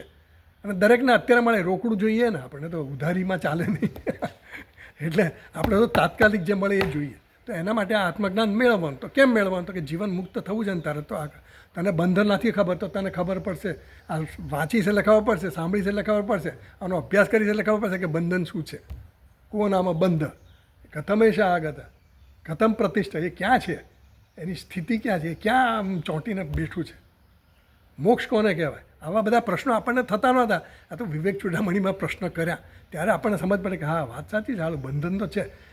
બધા નિયમોથી હું કેટલો બધો બંધનમાં છું. રસ્તા પર જો તો ટ્રાફિકના નિયમો, ટ્રેનમાં જો તો ટ્રેનના નિયમો, જે રાષ્ટ્રમાં તો રાષ્ટ્રના નિયમો, રાજ્યમાં તો રાજ્યના નિયમો, ઘરમાં તો ઘરના નિયમો, મંદિરમાં જઈએ તો મંદિરમાં નિયમો. બધા નિયમોથી બદ્ધ છીએ આપણે. ગમે ત્યાં આપણે ગમે તે વર્તન ન કરી શકીએ. અમુક જગ્યાએ અમુક એકલા હોઈએ તો ગમે તેમ કરી શકીએ. ત્યાં એમાંય તે નિયમો, સૃષ્ટિના નિયમો કામ કરે. તારે ઉપરથી ભૂસકો મારવો તો ન મારી શકે, એના નિયમ છે ભાઈ. ગુરુત્વાકર્ષણનો નિયમ છે, પડીશ તો વાગશે નિયમ છે. એટલે બધા નિયમોને આપણે બંધન છે આપણે બધા. એટલે જીવન મુક્ત એવો કેવો કે એને તો એ શું ઉપરથી ભૂસકો મારશે એને લાગશે નહીં, એવી વાત નથી આમાં. આ મુક્તિ કે એના ગુરુત્વાકર્ષણ કે પાણી એના ઘરમાં શું પાણી એની મેળે જ ઉકળવા માંડશે, એ તો 100 ડિગ્રી જ ઉકળે. બરફ થશે, શિયાળામાં થશે, બધું જ થશે, ઠંડી લાગશે અને બધું જ લાગશે. હા, બધા ભૌતિક નિયમો જે છે એમાં તો લાગવાના છે. તો એમ કહે છે કે આ આત્મજ્ઞાન જે થાય ને એનું ફળ શું છે, તો કે એ વિધિ નિષેધથી એ પર ઉઠી ગયો છે. એને કોઈ વિધિ નિષેધ લાગતા નહીં. આપણને વિધિ નિષેધ લાગે છે કેમ? કારણ કે આપણે જે આપણા હજી આ જ્ઞાન જેને નથી ને એ પોતે જે કંઈ પણ કર્મ કરશે કે વ્યવહાર કરશે એ બધો પોતાના મનમાં જેવી સમજ હશે ને એ પ્રમાણે કર્યા કરશે. એટલે એનું વર્તન કેવું છે? સ્વચ્છંદી થશે. ભલે આપણને એમ થાય કે આપણે સ્વતંત્ર, પણ સ્વતંત્રતા નથી, સ્વચ્છંદતા છે. એ સ્વચ્છંદતા એટલે મન ફાવે એમ કરું એવું, એ સ્વચ્છંદતા કહેવાય. અને સ્વતંત્રતા ના કહેવાય. સ્વતંત્રતા એવી કહેવાય, સ્વતંત્રતા કોને કહેવાય? કે જેમાં મને કોઈ આમ કરવું એવું મને લાગે. પહેલાં તો શું છે કે આપણે કોઈ વસ્તુ કરવાની ઈચ્છા થાય જ નહીં, એનું નામ જ સ્વતંત્રતા. કરવાની ઈચ્છા ક્યારે થાય? જ્યારે જરૂરિયાત હોય ત્યારે હું જરૂરિયાત વગરનો બની જાઉં. જરૂરિયાત વગરનો બની જાઉં એટલે ખાધા પીવા વગરની વાત નથી, પણ સામાન્ય રીતે આપણે અત્યારે આપણી જરૂરિયાત શું છે? બધી મોજ શોખની વસ્તુઓ મેળવવાની, દુનિયાવી વસ્તુની મેળવવાની. જેના કારણ કે એમાં આ બધી વસ્તુ દુનિયાવી વસ્તુ મેળવીએ છીએ એની પાછળ સુખની જ ઈચ્છા છે ને, સુખી થવાની ઈચ્છા. તો આપણી જે દોડ છે ને બધી બહારની પ્રવૃત્તિ, એ બધી પ્રવૃત્તિ શેના માટે? સુખ માટેની છે. અને એ બધી પ્રવૃત્તિ આપણે બાહ્ય પ્રવૃત્તિ જે કંઈ કરીએ છીએ, ઇન્દ્રિયો દ્વારા કરીએ છીએ, મન દ્વારા કરીએ છીએ, બુદ્ધિ દ્વારા કરીએ, જે કંઈ મેળવીએ છીએ એ બધી સુખની ઈચ્છા છે. પણ એ સુખ નિત્ય સુખ નથી. એ આપણને જ્યારે સમજણ પડે અને આપણે જોઈએ છીએ નિત્ય સુખ જોઈએ છે અને એ સુખ તારું સ્વરૂપ છે એવું જ્યારે આપણે સાંભળીએ ત્યારે એ સુખ મળે. જ્યારે પછી કોઈ જ્યારે દુઃખ આવે જ નહીં આપણને, એવું સુખ જોઈએ છે આપણને. સુખ એટલે શાંતિ. હા, એને કંઈ કર્તવ્ય રહ્યું નહીં, શાંતિ. બસ એ એના હા, વિચાર શૂન્ય થઈ ગયો. વિચાર શૂન્ય એટલે સાવ ગાંડા જેવો થઈ ગયો કે એવું કંઈ નહીં. એને જરૂર જ નથી હવે. જરૂર જેમ પાણી ઉકળતું હોય ને તો એના સ્વરૂપમાં આવે ત્યારે પાણી કેવું થાય? શાંત થઈ જાય. એટલે પાણી આપણે ગેસ બંધ કરી દઈએ એનું ચાવી, ધીરે ધીરે પાણી આમ ઉકળતું ધીરે ધીરે શાંત થઈ. એમ દરેકનો પોતાનો સ્વભાવ છે. અગ્નિનો સ્વભાવ છે ગરમ, એટલે એના જે સ્વભાવ હોય ને એ પ્રમાણે જ એને ઓળખાણ છે. એને સુખ કહીએ. સુખ એટલે શાંતિ. અશાંત મનને સુખ હોય ને, અશાંત હશે કુતા સુખમ, એવું કહ્યું ને. એટલે અશાંત મનને સુખ હોય જ નહીં. એટલે મન શાંત જી. નિર્વિચાર એટલે નિર્વિચાર એ શું છે કે પેલો મૂળ માણસ નથી, મૂળ પણ નથી કે મૂર્છામાન પણ નથી કે જાગ્રત અવસ્થામાં જ છે, પણ એનામાં કોઈ દુનિયાવી વિચારો આવતા નથી. એ એના જે સ્વરૂપ જે છે આનંદ સ્વરૂપ, એ નંદતી નંદતી નંદિતી એવ એને. હા, કારણ કે વિચાર આપણને ક્યારે આવે? આપણને વિચાર સંકલ્પ વિચાર ક્યારે આવે? કંઈક આપણી ઈચ્છા હોય તો આવે. ઈચ્છા વગરનું મન હોય એટલે મનોનાશ જે કહે છે ને, જ્યાં સુધી અંદર વાસના પડી છે, વાસના હોય ત્યાં સુધી આપણને કંઈક ને કંઈક વાસના આપણને કંઈક કર્મ માટે પ્રેરે. અને એ પ્રેરે એટલે મન પછી ઇન્દ્રિયોને કહે કે ચાલ ભાઈ હવે કર, એટલે કર્મમાં જોડે. એટલે એ બધી વસ્તુ છે ને એ આપણને અશાંત બનાવી દે. જ્યાં સુધી પ્રાપ્ત ન થાય ત્યાં સુધી અશાંત. થોડી વખત પ્રાપ્ત થયા પછી આપણે થોડી શાંતિ થઈ, વળી પાછું કંઈ નવો સબ્જેક્ટ આવે, નવો વિષય આવે. હા, આ પરમાનન્ટ શાંતિ એટલે હા શાંત, એકદમ શાંત થઈ ગયો. ઈચ્છા રહિત થઈ ગયો છે નિર્વૃત્ત. હા, એટલે પૂર્ણમાદા પૂર્ણમિદમ કીધું ને, એ મારા સ્વરૂપમાં સ્થિત થઈ ગયો. જ્યારે સ્વરૂપમાં આવી ગયો ને માણસ, પછી એને કંઈ કરવાની જરૂર નથી. અને એ જે ઓબ્ઝર્વ કરે છે કે આ શાંત મન શાંત છે, એ આત્મા ઓબ્ઝર્વ કરે છે ત્યાં હજી દ્વૈત છે. જો ઓબ્ઝર્વ કરનારો છે ને એ પોતે જ પોતાના સ્વરૂપમાં સ્થિત થઈ ગયો, એટલે અનુભવ સ્વરૂપ થઈ ગયો. પછી ધારો કે હું હજી અનુભવ કરું, હું આનંદનો અનુભવ કરું છું, ત્યાં સુધી મારી વચ્ચેના આનંદના વિષય વચ્ચે મારે અંતર છે હજી. પણ હું આનંદ સ્વરૂપ થઈ ગયો એટલે પછી મારે જેમ પેલી મીઠાની પૂતળી સમુદ્રમાં જાય તો પછી મીઠાની પૂતળીનું પોતાનું અસ્તિત્વ રહે. પણ હું નિર્વિચાર થયો છું એ કોણ જોવે? એ જોનાર જ સ્વરૂપમાં આવી ગયા, પછી જોવાનો રહ્યો જ નહીં ને. એટલે એ આત્મા જોનારો રહ્યો જ નહીં. પછી જોનારનું સ્વરૂપ જ થઈ ગયું. જેમ મીઠાની પૂતળી સમુદ્રમાં ગઈ પછી પૂતળી પોતાનું અસ્તિત્વ ગુમાવી દીધું, જેમ નદીઓ બધી સમુદ્રમાં મળી ગઈ પછી સમુદ્રમાં મળ્યા પછી નદી ગંગા રહેતી નથી, નર્મદા રહેતી નથી, સિંધુ રહેતી નથી, કાવેરી રહેતી નથી. પોતાના નામ અને રૂપને છોડી દે છે. એટલે મન જે વિચાર કરે છે એ અને આત્મા એક જ થઈ જાય. હા, પછી મનનું પોતાનું અસ્તિત્વ રહ્યું નહીં, ના રહે, આત્મા જ રહે. આત્મા જ રહે. મન જે છે એટલે જે ઓબ્ઝર્વ કરનાર છે અને જે ઓબ્ઝર્વ થાય છે બંને એક જ થઈ છે. આત્મની એવા આત્મના તુષ્ટ એ ક્યારે નિર્વિકલ્પ સમાધિ. નિર્વિકલ્પ. સવિકલ્પની વાત જુદી છે. વિચારો છે ને મન કરે છે, આત્મા નથી કરતો. જ્યારે તમે નિર્વિચાર થઈ જાઓ ને પછી જે રહે ને એ માત્ર આત્મા. પછી આત્મા છે. એટલે પછી મનનું મનનું મન બંધ થઈ જાય. સંકલ્પ વિકલ્પાત્મકમ વૃત્તિ મન. મનને સંકલ્પ અને વિકલ્પ કરનારું મન જે છે એ જ્યારે રહ્યું નહીં એટલે પછી મનની જરૂરત રહી નહીં. મન સાધન છે. મન જે એક સાધન છે. ઇન્દ્રિયો બધા સાધન છે. સાધનની જરૂર ક્યારે પડે? કંઈક કરવું હોય તો પડે. મનમાં હવે વિચાર કરવાની કોઈ જરૂર નથી. મનમાં સંકલ્પ વિકલ્પની જ્યારે જરૂર રહી નહીં ત્યારે અમારા પછી કોઈ જરૂર જ નહીં રહી. તો મારો આત્મા હવે મારા આત્મા પોતાના સ્વરૂપમાં સ્થિત થઈ ગયો, એમાં નિષ્ઠ થઈ ગયો. પછી એને કંઈ કરવાનું. દરિયાના મોજા શાંત થઈ ગયા.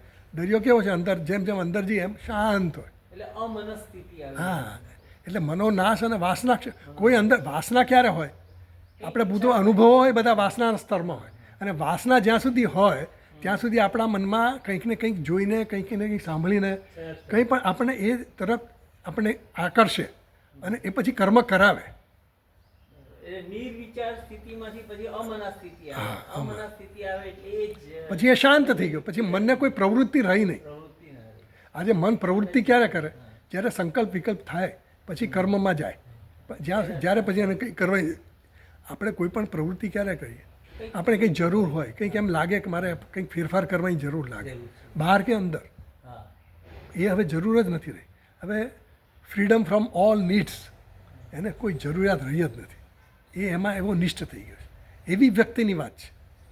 એટલે આ મંત્રમાં આવશે એ આપણને જ મોક્ષ છે. એ મોક્ષ. મોક્ષ એટલે એને મોક્ષ એટલે ફ્રીડમ ફ્રોમ ઓલ નીડ્સ. એને કોઈ જરૂર નથી. અને આત્માની એવા આત્માના એના આત્માનો જ આનંદ આવે છે. અને આત્માનો આનંદ કેવો હોય એ વર્ણવી શકાય એવો ન હોય. ઊંઘમાં જે આપણે લઈએ છીએ તે એ આત્માનો કારણે ઊંઘમાં જે આપણે લઈએ ગાઢ ઊંઘ હોય સુષુપ્તિનો જે આનંદ છે એને આપણે એની સાથે સરખાવીએ છીએ. એ જે આનંદ છે એ સ્વરૂપનો આનંદ છે. કારણ કે ત્યાં કોઈ વિષય નથી, ત્યાં કોઈ કરણો નથી. આપણા ત્યાં મન પણ મન નથી, કંઈ નહીં. એટલે કરણ નથી. મન એટલે અંતઃકરણ છે. અને બીજી ઇન્દ્રિયો છે એ બહિર્કરણો છે બધા. એ કોઈ વસ્તુ ત્યાં છે નહીં. અહંકાર નથી. આનંદ કરનારો કોઈ નથી. અહંકાર જે છે ને એ આનંદ અનુભવનારો છે. હજી આપણે બહારના વિષયોનો જે અનુભવ કરીએ એ અહંકાર છે. એ પણ ત્યાં નથી. ઊંઘમાં કંઈ છે જ નહીં. એટલે સિમિલર સ્થિતિ આમાં આવે. સિમિલર સ્થિતિમાં જાગ્રત થઈને આવે. જાગ્રત થઈ જાય. સ્થિતિ એ જ આવે પણ જાગ્રત જાગ્રત અવસ્થામાં જે આવે ને એ અનુભવ જાગ્રત અવસ્થાનો અનુભવ થવો જોઈએ એવું છે. એટલે એ અનુભવ જે છે એને જીવન મુક્ત કીધો.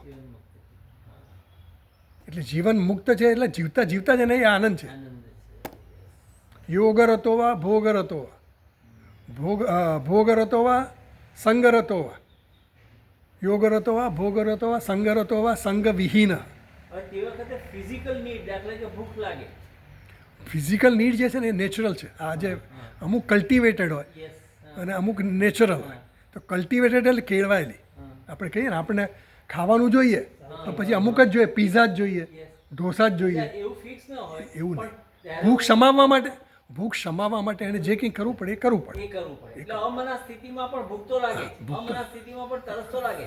તો એને ભૂખ લાગે શરીરને છે. એ સ્થિતિ ધીરે ધીરે વધતી જાય. જેમ પેલી 7 અવસ્થાઓ કીધી છે એ સ્થિતિ યોગ વશિષ્ઠમાં 7 અવસ્થાઓ કીધી, જ્ઞાનની 7 અવસ્થાઓ. એટલે એ સ્થિતિમાં જતાં જળભરત જે હતા ને આપણે એ એવી સ્થિતિવાળા માણસ હતા. એટલે એને પોતાને ભાન ના રહે. પછી ભૂખ તરફનું એ ભાન ના રહે. ભાન ના રહે. પણ એ જે છે ને એ એને અનુવૃત્તિ કહેવાય. અનુવૃત્તિ એટલે એને ભૂખ લાગે છે તો એ વૃત્તિ જન્મી કે નહીં એને ભૂખની. પણ એ અનુવૃત્તિ એટલે અમુક હેબિચ્યુઅલ હોય એને, અમુક નેચરલ હેબિટ હોય. એટલે એમાં એને એટલે ખાવાની ઈચ્છા થાય તો એ ખાય ત્યારે મોઢામાં જ મૂકે, પછી ગમે ત્યાં મૂકે નહીં એ વ્યક્તિમાં. એ કારણ કે એના પછી એને પોતે દેહનું ભાન નથી એમ કહીએ. કારણ કે એને દેહાત્મ બુદ્ધિ રહી નહીં. તો દેહાત્મ બુદ્ધિ ન રહે તો પછી એને દેહનું ભાન ન હોય તો હાથેથી પકડે કે આમ સીધો ખાવા જાય, કે પાણી પીવા જાય તો આમ પીવે કે ગ્લાસમાં પીવે. એ બધું જે રીતે કરતો એ રીતે જ કરે. એમાં હજી એમાં એવો ફેરફાર એવી રીતે સ્ટેજ આવે એની. એ સ્ટેજ પણ આવે કે એને ખાવાનું એ ખવાય એ ઉન્મત્તવત પછી એ ઉન્મત્તવત કહેવાય. એટલે ઉન્મત્ત એટલે જેમ ગાણો માણસ હોય ને એને પોતાના કપડાની ભાન ન હોય, મસ્તરામ. પોતે ક્યાં છે એની ભાન ન હોય, એવી સ્થિતિ આવે. એટલે આ જીવનમુક્ત વ્યક્તિ આપણે એવો કલ્પતા નથી. જીવનમુક્ત એટલે એને ભાન છે એની દ્રષ્ટિએ વ્યવહાર બધો આપણી જેમ જ કરે. આપણી બાજુમાં બેઠો હોય, આપણી સામે બેઠો હોય તો આપણને ખબર ન પડે કે એ જીવનમુક્ત છે. આ દ્રષ્ટિનું જ કામ છે, એનામાં દ્રષ્ટિ છે એવી.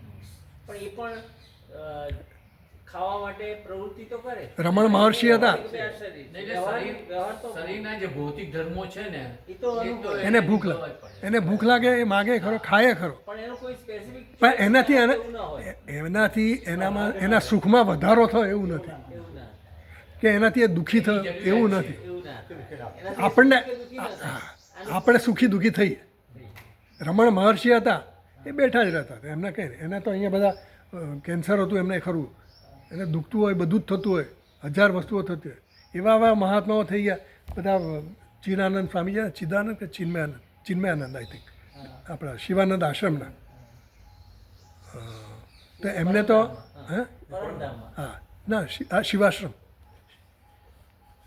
છે ને, શિવાશ્રમ. આશ્રમ તો યોગવાળા છે ને. આ યોગવાળા શિવાનંદ સ્વામી હતા ને, શિવાનંદ સ્વામીના ચિદાનંદ કે ચિન્મયાનંદ કેવું નામ હતું. હા ચિન્મયાનંદ જે આપણા ચિદાનંદ નામ હતું એનું. એ ચિદાનંદ સ્વામીજી હતા ને એ એટલા બધા આવા નિષ્ઠ હતા જ્ઞાનમાં ને યોગમાં કે એમને છે ને બધો અહીંયા બધે પાકી ગયેલું બધું, કીડા પડ્યા હતા અને ખદબદ થાય. તો બધા કે આ કાઢી નાખો ને ભગવાન, આ એને કંઈ દવા કર્યા તો કે ના એ એનું કામ કરે, હું મારું કામ કરું. એટલા બધા નિષ્ઠુર. એટલા બધા. અને એવા મહાત્મા હતા કે ભાઈ પેલા કીડા કરડે ને પછી આમ પડે ને નીચે તો પાછા એને ઉપાડીને એને અહીંયા મૂકી દે કે એને એનું જે કામ છે કરવા દો. એટલે આ બધા જીવનમુક્ત પુરુષો આવા હોય. આપણી જીવન તો કંઈક આમ મચ્છર આમ ઉડતો હોય આજુબાજુ તોય આપણે જરા બધું કરવા હોય આમ કરીને આમ. એટલે એ સ્થિતિની વાત છે. એટલે એ સ્થિતિ કંઈ એવી સહેલી વસ્તુ નથી. હજી આપણને તો સમજ આવે, સમજ પછી આપણા વ્યવહારના સ્તર આવવી જોઈએ ધીરે ધીરે ઊંચું ધીરે ધીરે. એટલે એમ કહે છે કે પણ જે આ ઉદાહરણ આપ્યું આ કે જે કીડાનું ને એ ઈચ્છનીય પરિસ્થિતિ ના જ કહેવાય ને. એક દેહધારી મનુષ્ય માટે જે આત્મામાં નિષ્ઠા હોવી અને શરીરની જે ભૌતિકતા જે છે એને શરીરને આ આત્માનું ઘર એ આશ્રય સ્થાન છે શરીર. એને પછી શરીરમાં એને તો એટલું એથી હદ સુધી એને સડવા ના દેવાય ને. એ છે ને શરીરની ચિંતા કરતો નહીં, સરે છે કોણ? એના અંતર છે, છોડી દીધું એને. એનામાં અંતર છે. શરીરને દેહ સાથેનું અંતર છે એનું, હા, કે હું સ્વરૂપથી પણ એનાથી જો દેહ જો સશક્ત નહીં હોય, એની ચિંતા નથી. સડેલો હશે એ એને પ્રારબ્ધને સોંપી દીધું. યોગક્ષેમ વાહમ્યમ ભગવાને કીધું એ એને સોંપી દીધું છે. આપણું એ યોગક્ષેમ ભગવાન જ વહન કરે. આ તો આપણે સમજીએ છીએ કે હું કરું, એવું કરું છું. ભગવાન જ કરે છે. આપણું હું ને તમારું બધાનું જ યોગક્ષેમ વાહન છે ભગવાન. જ. એમ જે આ જે આ શરીરનું જે રક્ષણ કરવું એ આપણી એ શરીરનું રક્ષણ કરવું એ ક્યાં સુધી એ આપણા માટે સાધન છે ને ત્યાં સુધીની વાત છે. હવે આપણા માટે એના માટે એ સાધન રહ્યું નથી. પછી એ સાધન છોડી જેમ કે દીધું. આત્માને રહેવા માટેનું આશ્રય સ્થાન આ શરીર છે. શરીરનો મોહ રહ્યો જ નથી એમ. એટલે શરીર એટલે જ્યાં સુધી મને શરીરમાં હું શરીર છું એવું જ્યાં સુધી હોય ને ત્યાં સુધી મારે શરીરની રક્ષા કરવાની. જેમ હું આ ચોપડીને જોઉં છું, પુસ્તકને જોઉં છું, એમ એ શરીરને જોતા હોય. હવે ઝાડને કંઈક કાપતા હોય તો મને કંઈક થોડું કાપવાનું આમ દુઃખ થાય કે કંઈક થાય કે મારે ના આને નહીં કરવું જેવું છે. શરીર જ્યારે એટલે આ અંતર રાખવાની વાત છે. એટલું બધું અંતર એ લોકોને છે. ઓપરેશન કરતા હોય છે. રામકૃષ્ણ પરમહંસને ઓપરેશન થતું હતું તો પેલા લોકોએ કીધું કે તમે સર્જરી કરો છો તો એનેસ્થેશિયા આપો. તો કે મને એનેસ્થેશિયાની જરૂર નથી, તમે જ્યારે ઓપરેશન કરો ત્યારે મને કહેજો. પોતાના મનની જે કંઈ સંવેદના હતી, સંવેદનશીલતા, મનોબળ એટલે મન ત્યાં એમણે મન ત્યાંથી એમણે પાછું ખેંચી લીધું. એટલે એમને ભલે પેલો સર્જરી કાંઈ બધું કરે તોય કે નહીં, એવું મનોબળ હોવું જોઈએ. વલ્લભભાઈ પટેલના માટે આપણે સાંભળીએ છીએ ને, એને પેલી બામલાઈ થઈ હતી તો પેલાને કીધું કે સળગતો સળિયો લીધો અને એનાથી ફોડી નાખ્યો. જાતે ફોડી નાખ્યો. પેલો નતો કે હા, પેલો કે મારો જીવ નહીં ચાલે. એટલો બધા સ્ટ્રોંગ લોખંડી પુરુષ એટલે એને કહેવાય. એમ આ મહાત્માઓ બધા એવા હોય છે. એટલે મન આપણે છે ને મન અને ઇન્દ્રિયો અને દેહ સાથે એટલું બધું તાદાત્મ્ય આપણું છે એટલે આપણને આવું બધું લાગે કે મને આમ થાય છે તેમ થાય. એ લોકો તો ગમે એટલે આ બધા કેન્સરથી પીડા. રામકૃષ્ણ પરમહંસ કેન્સરથી પીડાતા, ડોંગરે મહારાજ કેન્સરથી પીડાતા. પણ તો છેલ્લે ઘણી સુધી પ્રવચન કરતા હતા, આપણું જોતું આપતું જ નહોતું. એટલે એ જુએ છે કે મને કંઈ નથી થયું, દેહથી મુક્ત. દેહથી મુક્ત, એ જીવન મુક્ત પુરુષ એ આપણું ધ્યેય છે. આપણે હજી તો કંઈક થાય ને તો આપણે તકલીફ થાય છે બધી. એટલે એ અંતર કેમ કેળવવું એના માટેનું અનુસંધાન કીધું કે ઈશાવાસ્ય ઇદમ સર્વમ જે કીધું એ કેમ કીધું, જે કંઈ છે એ ઈશ્વર છે. એટલે આ જગતનું અધિષ્ઠાન ઈશ્વર છે. આપણે નામરૂપમાં ખોવાયેલા છીએ અને નામરૂપને સત્યતા આપીને પછી એમાં ને એમાં જ પછી અટવાયા કરીએ છીએ. એટલા માટે એનાથી પર થવાની વાત છે. એટલે કહે છે કે અને આવું જ્ઞાન જેને છે એ કેવો છે એનું હવે આપણને આ મંત્રમાં કહેશે આગળ. એ જીવન મુક્ત એ આપણો સિદ્ધાંત છે. એ આપણું ધ્યેય છે. ચલો આપણે કાલે હવે રાખીએ. ઓમ પૂર્ણમદ પૂર્ણમિદમ પૂર્ણાત પૂર્ણમુદચ્યતે પૂર્ણસ્ય પૂર્ણમાદાય પૂર્ણમેવાવશિષ્યતે. ઓમ શાંતિ શાંતિ શાંતિ.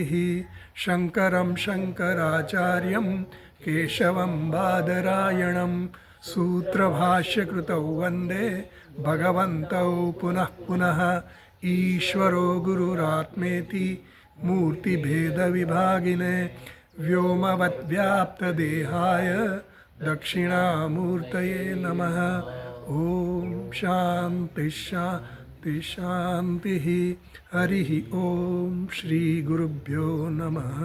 હરિ ઓમ. કાલે આપણો ક્લાસ